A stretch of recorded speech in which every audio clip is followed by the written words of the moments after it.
All right, question number 4, very similar to number 3, which we just previously did.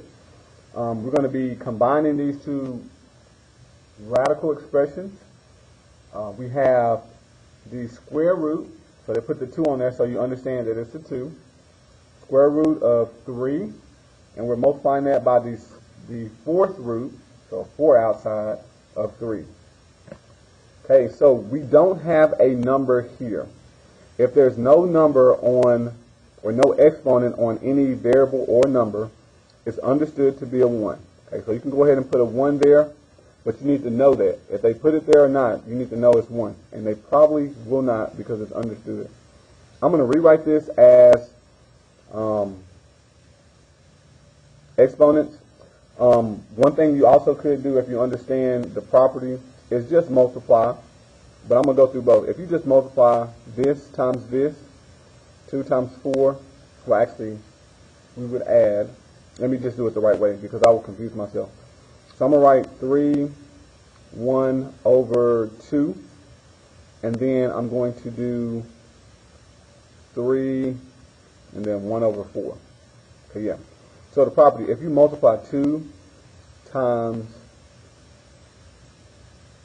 4, you would get 8. So we'd have an 8th root. And then, I'm not sure if you multiply the 3's. I'll have to check. So we'll see what happens when we get there. It might still just be 3. And then you can rewrite this as 3 to the 1 over 8th power. But they want you to leave it in radical form, so we're going to end up back here. So we're going to see if that's it when we do it this way. I like going this way because I know this process works. So, same base, you add the exponent. So I have 3, and I have 1/2 plus 1 over 4. Now, since I have different bases, I have to get a common denominator to be able to add these two fractions. And what I need to do to make that happen, 4 will be the common denominator, or least common multiple. So I will multiply this by 2 and the top by 2. Whatever you do to the top, you do to the bottom. So this is now going to become 3. 2 times 1 is 2. 2 times 2 is 4. So the 1/2 transforms to 2 over 4. And I still have plus 1 over 4. Okay, so good thing I am going the long way because I would have messed that up. Now we add these, and I get 2 plus 1 is 3 over 4. So we have 3 to the 3 over 4th power. Okay, so this is our new exponential expression. The question says to express your answer as a simple radical here. Okay, so we're going to just go backwards and change it back to a radical.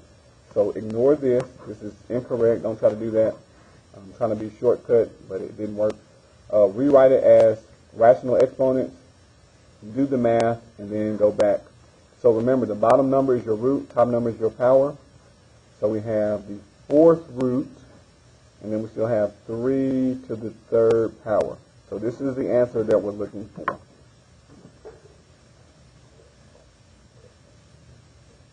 So in order to get the root, you have to go keypad. You have to do this symbol. There's not one with a number out front. So you have to remember to go and put it. So you have to click in between that dip where you have your radical. Then you put your 4th root there. And then 3. And then I'm going to do shift 3. Now, it will probably count this incorrect. Here is why. If you have numbers, then you want to go ahead and evaluate this. So if you put it in like this, it may count it incorrect. So instead of writing 3 to the 3rd, you actually want to multiply 3 times 3 times 3. 3 times itself 3 times. So what you would actually put inside of here is 27. If you do that, it should be okay. If you do the other one, it will probably count it wrong.